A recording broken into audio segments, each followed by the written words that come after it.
اچھا بسم اللہ الرحمن الرحیم. بسم اللہ الرحمن الرحیم. میں صدق کے دل سے حلف اٹھاتا ہوں دل کی سے حلف اٹھاتا ہوں کہ میں خلوص نیت سے خلوص نیت سے پاکستان کا حامی و وفادار رہوں گا پاکستان کا حامی و ناصر ہوں گا کہ بحیثیت رکن قومی اسمبلی کہ بغیر صوبی قومی اسمبلی میں اپنے فرائض اپنے فرائض وقارہ منصبی وقاری منصوبی ایمانداری اپنی انتہائی صلاحیت اور وفاداری کے ساتھ اسلامی جمہوریہ پاکستان کے دستور اسلامی جمہوریہ پاکستان کے دستور قانون اور اسمبلی کے قواعد کے مطابق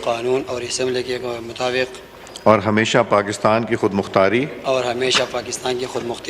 سالمیت استحکام یکجہتی بہبودی اور خوشحالی کی خاطر انجام دوں گا کہ میں اسلامی نظریے کو برقرار رکھنے کے لیے کوشاں رہوں گا جو قیام پاکستان کی بنیاد ہے اور یہ کہ میں اسلامی جمہوریہ پاکستان کے دستور کو برقرار رکھوں گا اور اس کا تحفظ اور دفاع کروں گا. اللہ تعالیٰ میری مدد اور رہنمائی فرمائے. اللہ تعالیٰ میری مدد اور رہنمائی فرمائے. آمین. شکریہ سر.